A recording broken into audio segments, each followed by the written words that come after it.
just use this.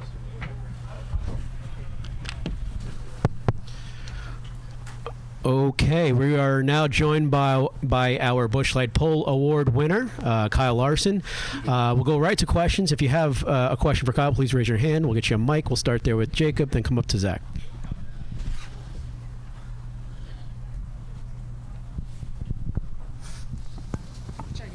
There we go.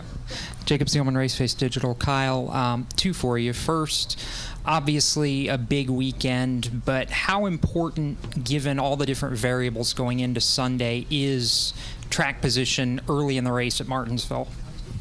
Yeah, I think just, we've all seen passing on short tracks has been really difficult in the next-gen cars, so I think qualifying's been more important than it's ever been here these last few years. And so yeah, I mean, getting track position on Saturday, qualifying well, usually pays dividends as long as your team can execute on Sunday. So yeah, it's great to get another pole on a short track, back-to-back weekends, and I felt like it really helped our race out last week. And as long as, like I said, we execute tomorrow, it should help our race out as well.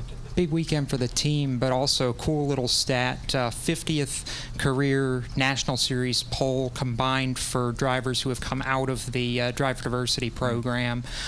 Talk a little bit about just what the program meant for you coming up in your career and kind of what you've seen as it's evolved the last few years. Yeah, no, it's that's a great stat to hear.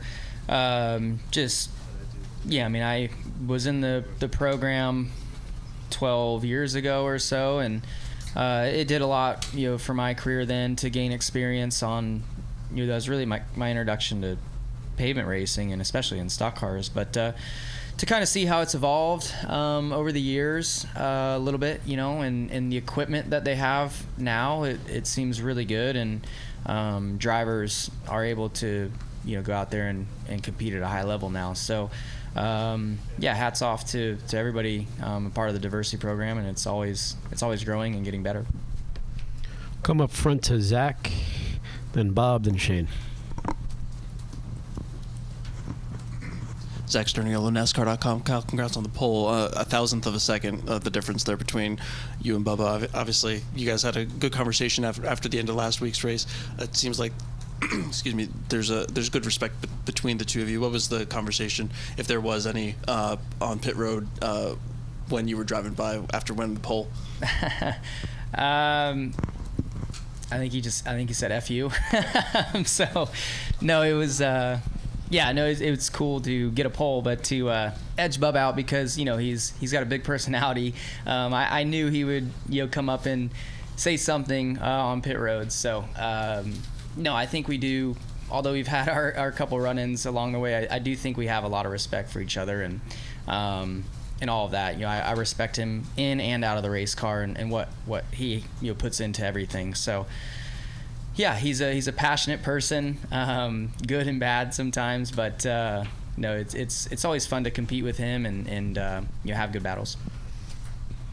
We'll go to Bob. Bob Hockers, Fox Sports. Did you know you have Linda Hendrick's name on your car? And just what do you think will be the emotions? I don't know if it was emotional at all to win the pole, but what do you think the emotions will be tomorrow with that car leading the field?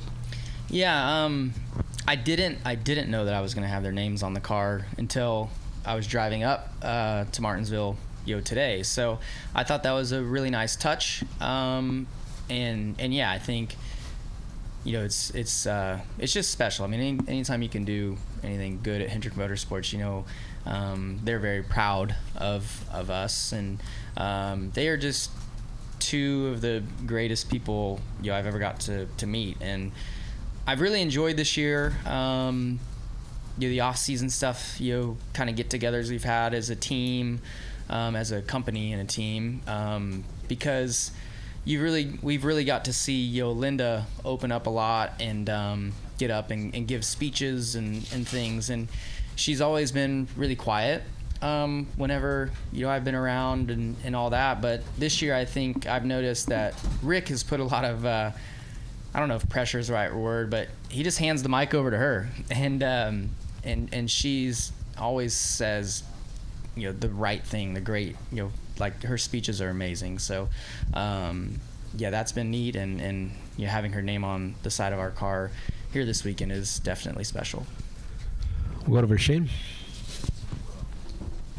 Shane Connick, Charlotte Observer. Kyle, kind of on that note, just when you entered Hendrick Motorsports and you think back to when you knew of this team just as a prospective driver, how cool is it now to really look at the full circle that you know how important this team is in the sport, how important it is for you, and now tomorrow you'll be going out there and racing in that red car? Yeah, I think just this season really, with it being their 40th season as an organization, I think it's just a lot of history gets brought up, good history, and you get to really you see more stats, I feel like, this year because it's such a milestone year for the organization. So yeah, just hearing stories, all that is really neat to see where they've come from, from their beginnings. Just Rick and Linda kind of talking about before they were ever into motorsports, like getting to that point is a neat story, great story. So yeah, and then for them to go from this potentially being their last race ever, 40 years ago, to winning it, to seeing what it's been built to now is just amazing. And they're the greatest team in the sport, and I don't think you could argue that. So just what Rick has built and Linda together is pretty amazing. Are there any questions in the press box? We'll take a last call down here in the media center. Anything more for Kyle? All right. Congratulations, Kyle. Good luck tomorrow.